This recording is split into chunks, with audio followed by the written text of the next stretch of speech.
The orthopedic surgeon basically told me I needed to give up running, but I wasn't a candidate for surgery, and really didn't leave me with a lot of hope.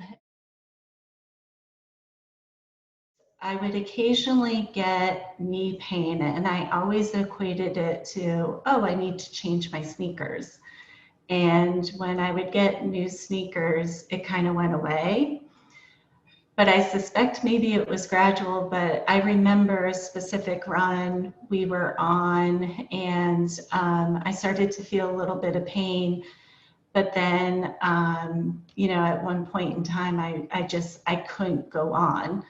I had to stop running, and I, just started walking, and, the next day it was swollen and I had a lot of pain. Then I went to PT, and they were treating me with runner's knee. And so we did a whole bunch of stuff around that, and it never ever got better. It got less painful, so I continued to run again.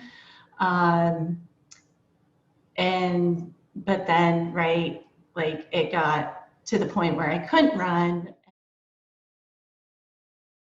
So I started doing some research, and luckily came across the book by Richard Bedard, Saving My Knees. And that in that book, he references Doug Kelsey's work.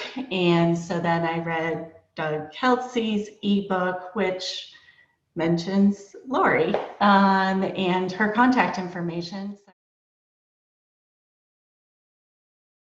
I felt like there was an evaluation and really understanding what was going on in terms of symptoms, managing expectations, and making sure I understood that this was a long program, and the success I get out of it is me sticking with it, and also that I can anticipate setbacks, and that's part of the recovery journey. I liked the accessibility. I'm in North Carolina, Laurie's in Texas, so I don't know that I would have found someone who kind of has the same approach and philosophy and success.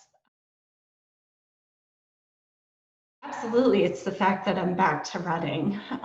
So just yesterday, I did a 5-mile run, and 2 years ago, I didn't think that would be possible. And according to that orthopedic surgeon, that was never going to happen again. So it's just amazing that I, can continue to do that activity that I love.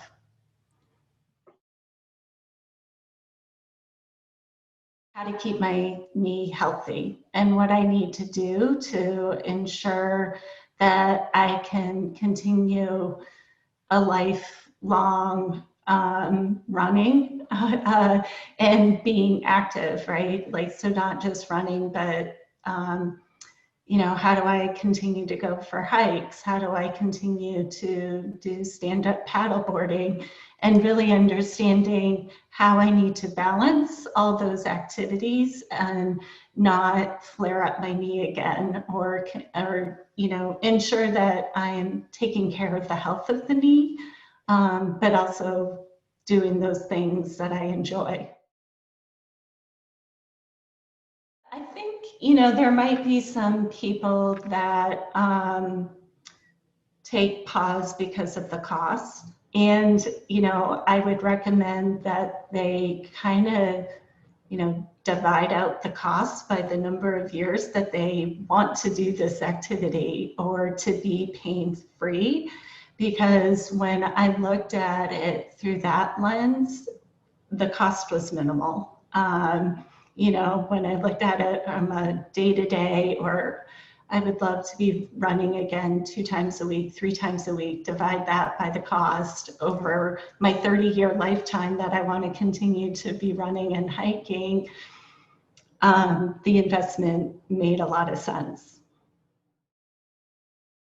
I just want more people to know about it. So, you know, that orthopedic surgeon's conversation with me should be different. He should be telling people about this program